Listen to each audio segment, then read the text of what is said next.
Here at Gundam Planet, we're all about going against our better judgment. And boy, I like building models. I like building Gundam models specifically. I really like what Bandai does. I'm not hot on building alien creatures, specifically humanoid ones.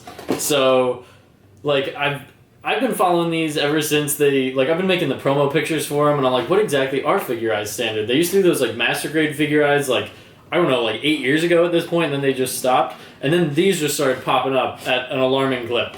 So, you know, I figured it's about time I find out what this is about. Now, this is going to be the most unbiased and straightforward review you're probably ever going to see.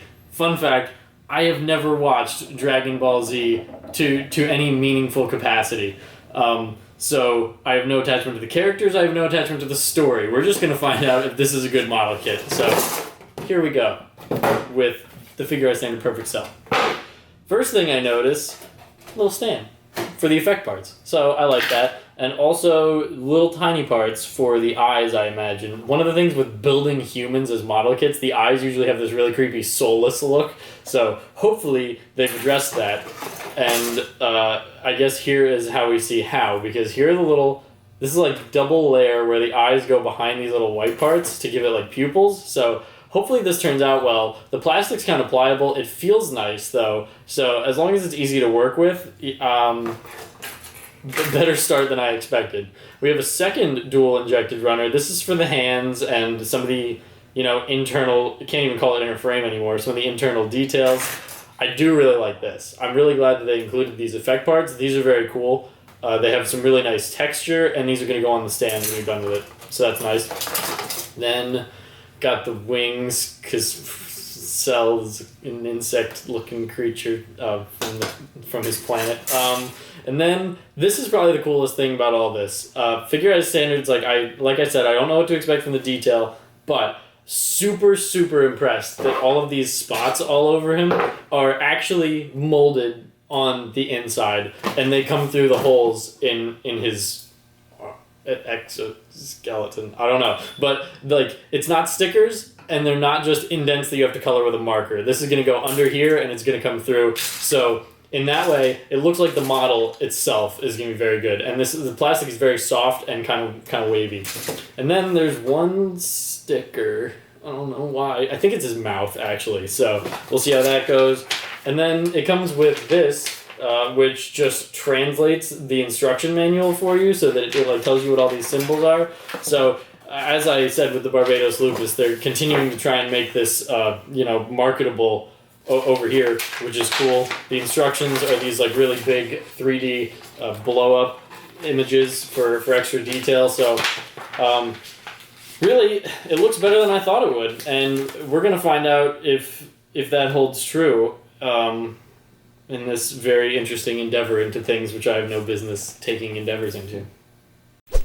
I'm back with my alien bug friend from the alien bug planet. Now, like, not 10 seconds after we stopped filming the unboxing, Andrew tried to tell me that this is not an alien bug man, but actually an android which is created to be the perfect life form. That's preposterous, because Shadow the Hedgehog is the perfect life form. So I just want to get that out of here. He doesn't know what he's talking about. So in any event, this is the Perfect Cell Figurerise standard, and I was fully 100% prepared to hate this, and I really didn't. It was great. Like I'm actually startled by how the soft the plastic was and how easy it was to work with, and like you're hard pressed to find nub marks around here, because we're always talking about how great that IBO interframe plastic is.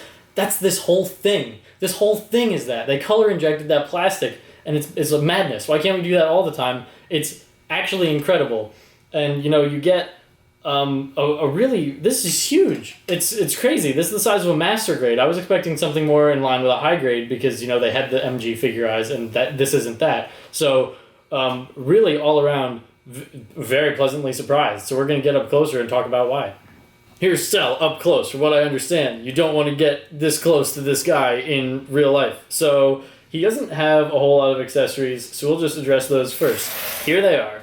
We got, does he Kamehameha? I don't know. This energy effect, which you can have him doing an energy thing with. And it has base on here where you can change the height. It's a little bit of a process because you have to like weasel it out and then lock it back in at a different height. So, you can do whatever your heart desires. You can articulate it, and that's really that. Or you can have the effect that he is just charging whatever chargeable ability he is doing.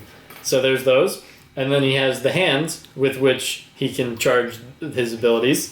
And he also has an absolutely insane interchangeable face, which is just like kind of terrifying, but I love it a lot. So with this, I'm gonna try not to laugh as hard as I really want to. I'm just gonna show you the one gimmick here, which is the interchangeable faces. Now, in order to put on his House of Horrors face, you have to remove his alien bug brain casing from the top, and it does this. And then take off this thing, which you actually might not need to remove his alien bug brain casing, but I do that because it's even scarier that way. So you just take out the old face, put in the new one, and shockingly, it looks fine. And I can't believe it because it's so ridiculous. And then putting it back on is kind of it's kind of an exercise in which way does it actually go. I don't remember. See, this is the problem with having the non-Dragon Ball Z guy review the Dragon Ball Z things, because I have a feeling Russ or Andrew would know which way does Cell's head go back on. I don't know. Okay, so now he's scary. Maybe don't take the top of the head off. Maybe you don't need to do that. I'll revisit the instructions, get back to you. I'll talk to you about that in the comments. So that's the switch. And, once you actually do that, he looks very good. And that's it for the accessories. One thing I did notice, and this is one thing I am learned about Dragon Ball Z on, he doesn't come with a long tail. He just comes with a little short thing, just like tucked away in there. And I do remember the one episode that I tuned into by accident because it was on before Gundam on Cartoon Network. He for some reason stopped a bus full of some kind of athlete and was killing him with his tail. So I know he's supposed to have a tail and he didn't have it. But other than that, everything is here that you can imagine, I guess. So just articulation from the top. His head with this crazy face can go all the way around. His arms go really well out. The shoulder pauldrons articulate up. You get this swivel out. Very dynamic action. You get all the way around. His arms have really incredible joints. You have the muscle build-up system. He looks ripped. And then, so there's that. His wings, which also articulate nicely, do kind of get in the way when you're trying to twist him. But if you just move out of the way, he can also twist all the way around like that. So really, really stellar articulation on that side. Also legs, you get very nice double joint in the knee. You can kind of have him do a flying knee, but if you try and articulate up the way that this thigh, the armor cut works, it kind of directs his leg in. You can't really get a front kick without getting at an angle. So there's that. And then the feet, I was also very impressed because you might notice he isn't falling over, he just stands. And that's partially because of the feet, which have really good ankle rock, because there's a ball joint on a peg that goes in at an angle right here. So he gets very nice front and back, as well as the very dynamic ankle rock. So you can just mount his feet to the ground and get him posing up. The hands do fall off a little bit, but it's just a single ball peg and it goes right back in. So, all things considered, very, very posable. This posability actually rivals that of a lot of master grades. So, in closing, if you, like me, are big fans of the one true alien Bugman friend, you really should get this. Or at least try one of these Figurerise standards if you're a fan of Dragon Ball, because I'm not a fan of Dragon Ball, and this was still great. So I can only imagine how the rest of you would feel, especially if you're on the fence about, $40 is a lot for an action figure. These cost less than the SH Figuarts, and you get the whole build out of it. So while they aren't quite as clean, some of the effect parts show a little bit more that they are in fact a model, you do get something that is far, far more comparable than any of us here, I think, ever would have imagined. So with that in mind, give it a shot.